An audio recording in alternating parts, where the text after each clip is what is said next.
Pour mesurer la splendeur passée de Carthage, il faut beaucoup d'imagination ou tout simplement, comme ses visiteurs, flâner au milieu des ruines des anciennes citernes de la cité.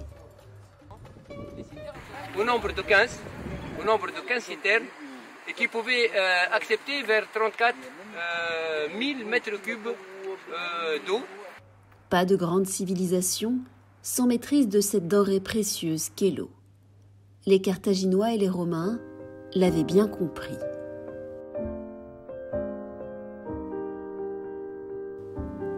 Les siècles passent, mais la problématique de l'eau demeure. Le docteur Taïeb Ben Miled en sait quelque chose.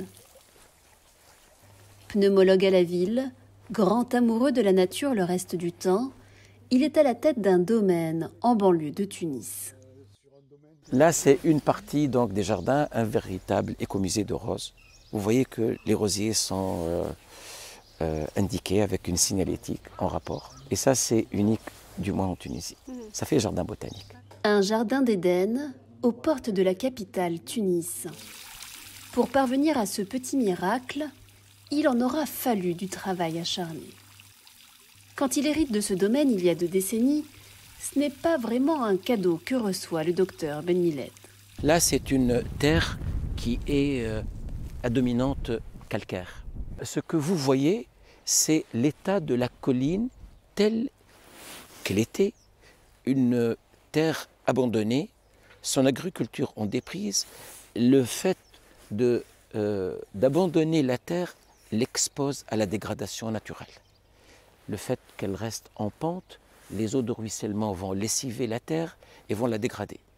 Et donc d'année en année, ces terrains se sont dégradés.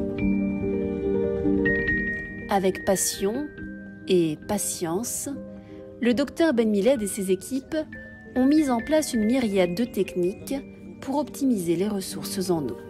Tout ce que vous voyez là même, c'était un ravin et l'eau se perdait, alors que là, le ravin a été restauré pour éviter que les eaux de ruissellement ne ravinent la terre et qu'ils ne soient gaspillés dans la nature. À ces techniques ancestrales viennent s'ajouter des solutions bien plus modernes. Il y a des bassins de décantation qui permettent donc de récupérer, d'éviter les sédiments et de récupérer une eau déjà presque filtrée mécaniquement.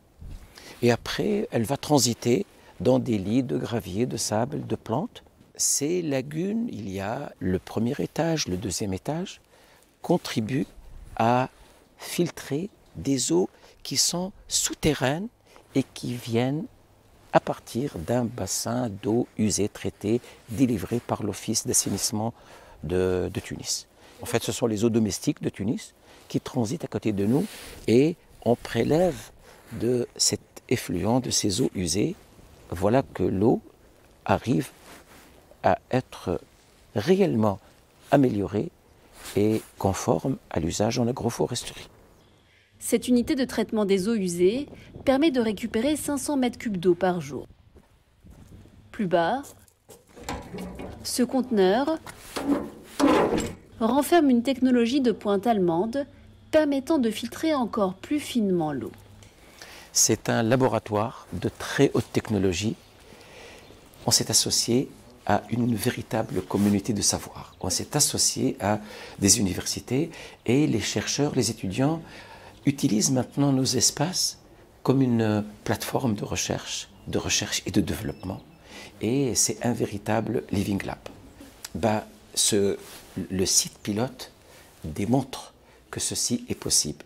Il démontre aussi que à l'échelle locale, et ça c'est un message extrêmement important que le site pilote souhaite transmettre, c'est qu'à l'échelle locale, les agriculteurs, les riverains peuvent contribuer à l'effort national de l'État pour améliorer les eaux usées traitées et pour promouvoir sa réutilisation et sa bonne réutilisation.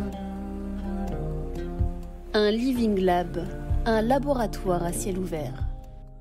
Si l'enthousiasme ne manque pas ici, reste à trouver des financements. Alors qu'un forum méditerranéen de l'eau se tenait à Tunis en février, le docteur Taïb Ben Miled s'y est rendu dans l'espoir de nouer de nouveaux partenariats. Les initiatives locales, elles ont du mérite, mais elles ne peuvent évoluer que grâce à des appuis qui ont du poids financier ou du poids scientifique. Et ça peut donner aux initiatives beaucoup d'élan. Nous recevons 5000 visiteurs par année entre élèves, étudiants, agriculteurs de tous bords.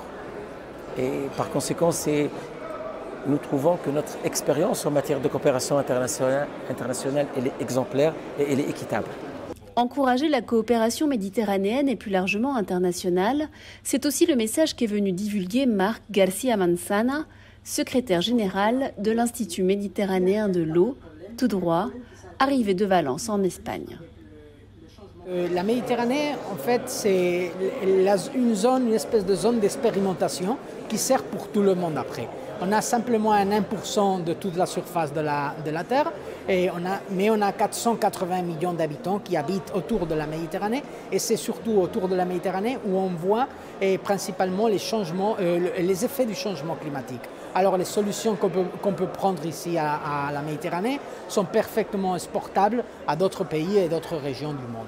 Inch'Allah, qu'on soit entendu. Une rencontre qui s'est clôturée par un appel de Tunis qui intervient 3 mois avant le Forum mondial de l'eau qui se tiendra à Bali en mai prochain.